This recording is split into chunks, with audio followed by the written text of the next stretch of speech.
And thanks for watching Morning Live. Now, there have been incidents of looting of stores during this lockdown period, and several grocery and liquor stores have been looted in areas around Cape Town earlier this week.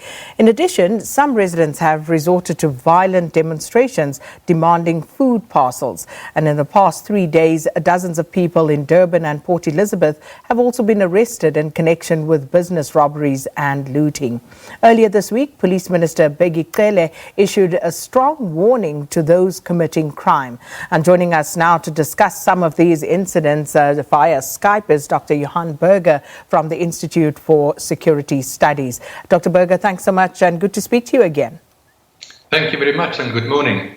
So firstly, Dr. Burger, are you surprised, first off, at seeing the sort of incidents that have been playing out regarding looting of, firstly, liquor stores, because that's where it started, and now we're seeing people looting grocery stores as well? No, I'm not surprised at all. I was only surprised at the attacks on schools and the amount of damage done to those institutions. I mean, that really came as a surprise. The looting of liquor stores, food outlets, grocery stores, that in a way we sort of predicted. You know, there are various reasons. Of course, you can never underestimate the criminal element that will always be available to exploit whatever situation, and certainly the current lockdown and the fact that police cannot be everywhere is certainly something that criminals will always be willing to exploit. But then, of course, there's a huge amount of frustration.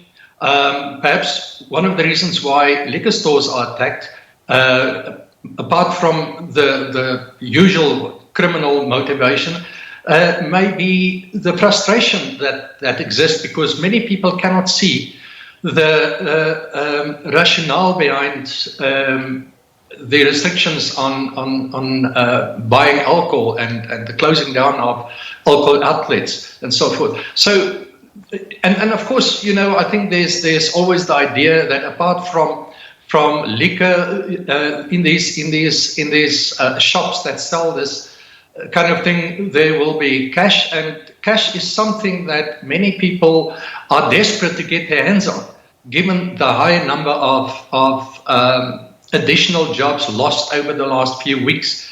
And, you know, without money, those who have money can go occasionally and buy groceries, buy essential things that they need. But without money, you don't have that recourse. So then this kind of thing may become very attractive. And certainly people may start to rationalize around these kinds of issues.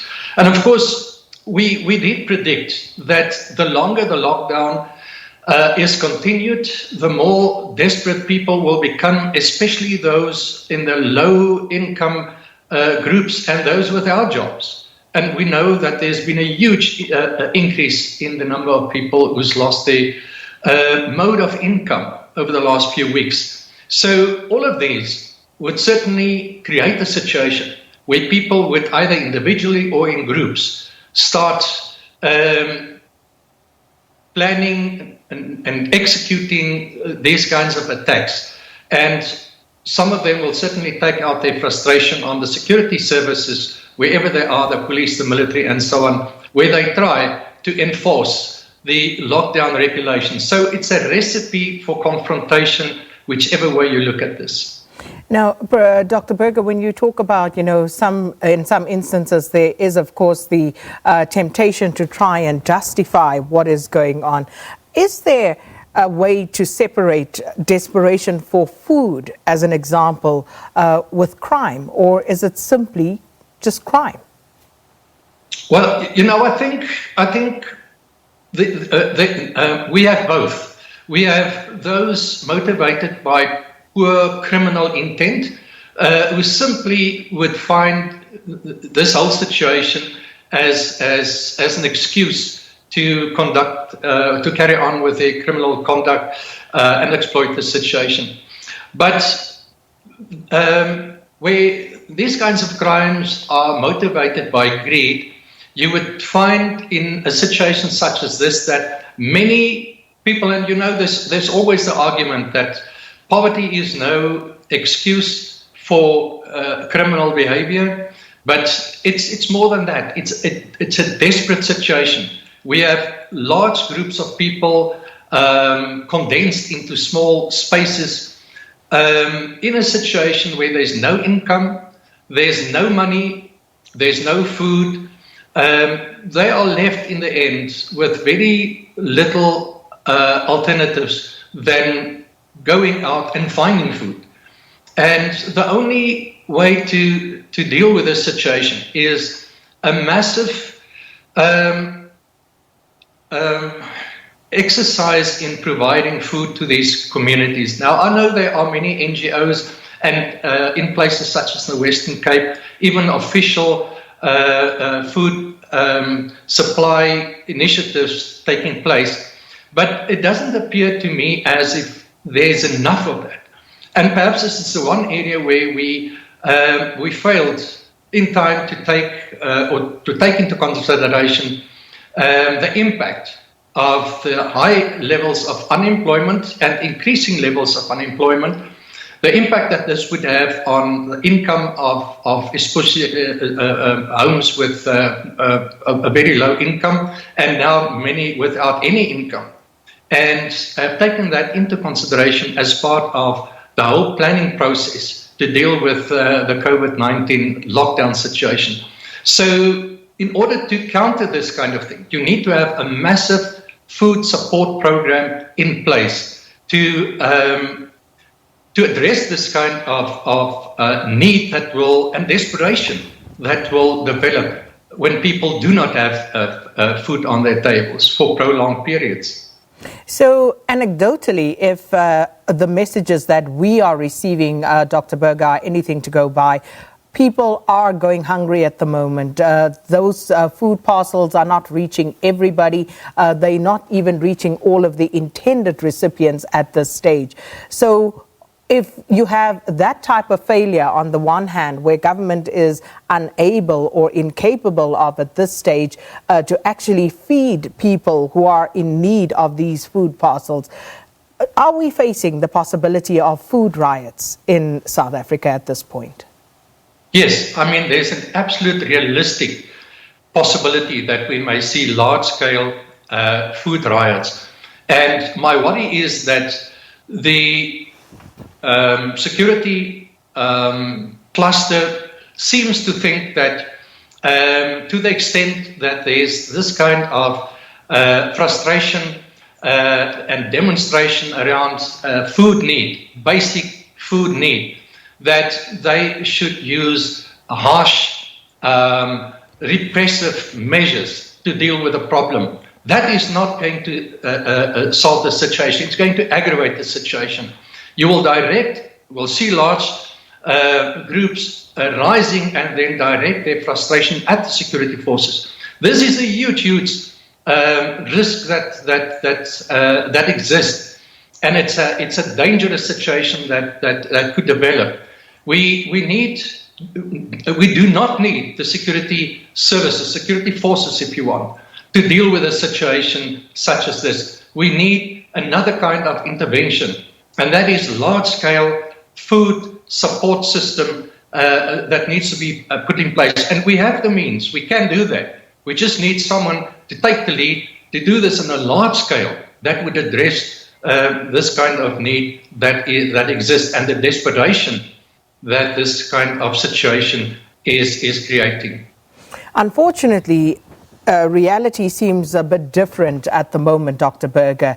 Objective reality on the ground is we do see some level of agitation at the moment and some strain in that relationship between the security forces trying to maintain law and order and trying to curb the movement of people to try and flatten the curve as we fight this COVID-19.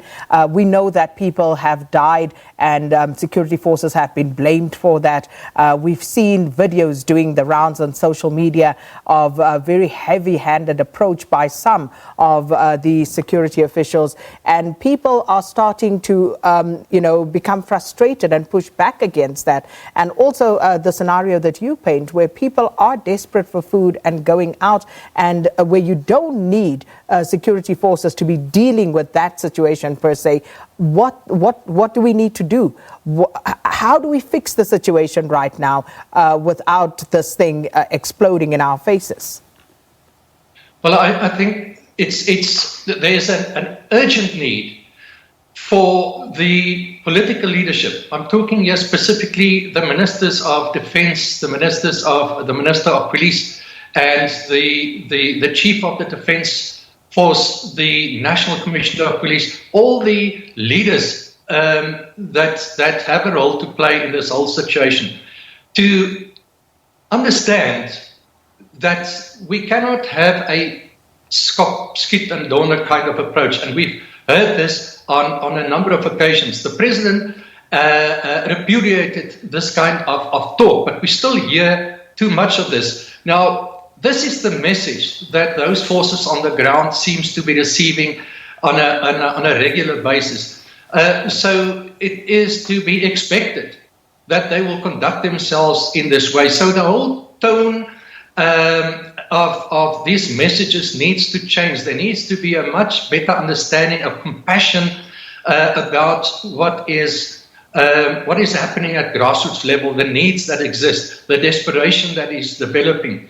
We need to understand also that in situations such as this, when it is almost impossible to enforce the measures that are created by the regulations, the Disaster Act regulations, that we should rather than stand back and understand that rather than trying to enforce those in conditions where it is not efficient, it's not going to achieve the kind of outcome that we want. There needs to be a different solution to this. So the leadership, political leadership and other leadership, needs to have an understanding about this and think about more creative ways that are understanding, that are compassionate about how we deal with the regulations and the enforcement of these regulations under circumstances where you cannot do that in the way that you do that in other areas where this kind of desperation does not exist. So I think we are completely wrong in our approach at the moment in the way we are trying to enforce these kinds of measures onto communities where it simply isn't going to work. And then to be more harsh in how we do this is going to have a completely different outcome. It's going to aggravate those communities, and there will be a backlash, and that backlash will be directed against these security services. And, one can only imagine how this situation can deteriorate and how bad this could become. I think this could become our nightmare instead of the way we started off with dealing with the COVID-19 situation. And then, Dr. Burger, just projecting beyond COVID, you just spoke about the security issues that come along with this pandemic and at the moment. But what can we brace ourselves for beyond this pandemic? Because if we look at how businesses are struggling, you are obviously thinking that people will be losing their jobs and the economic situation may be even more dire post-COVID. So should we be bracing ourselves as a nation for a wave of crime post the lockdown?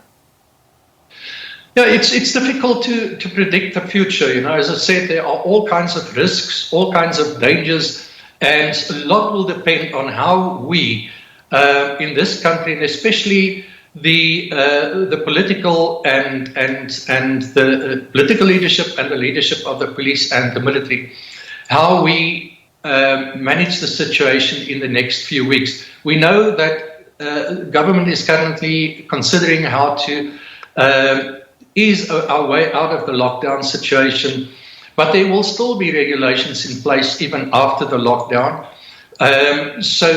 And we know from economic analysis by economic experts that we face a very, very challenging time in the next few months. So, it's difficult to predict what may happen, but we will sit with a situation where large numbers of people will be without employment. Many of them lost their jobs because the companies they worked for had to close down. And then individuals who had 1 or 2 person businesses, they lost their businesses. For them to restart this, all of these are going to create challenges. So we are facing a situation over the next few weeks and perhaps months where we will have to deal with millions more people without employment and therefore without income that will have to be supported if we want to avoid a complete disaster more than the COVID-19 disaster, a backlash of how we dealt with this over this period. So there needs to be large-scale interventions that will take into consideration the high number of unemployment people, the high number of people without any income, and their desperation, and that needs to be thoroughly addressed if we want to avoid another type of disaster. Well, Dr. Burger, thank you so much for your time this morning. Dr. Johan Burger there talking to us about the looting and other crimes that we are seeing during this lockdown. Dr. Burger is from the Institute for Security Studies, and very key there, how government needs to manage the situation between the security forces trying to enforce this lockdown and, of course, communities that may be desperate. And we see this playing out. Many people are desperate. We see the messages coming through. We are flooded ourselves here at the SABC with people asking for food, asking where they can access food parcels. And when the need becomes too desperate, we see, as we have in the past few days, people now going out onto the streets and actually breaking into shops and supermarkets. But then the question is that pure criminality, or is that the desperation of the people coming through? So that's where we're going to leave it. It brings us up to 7 o'clock.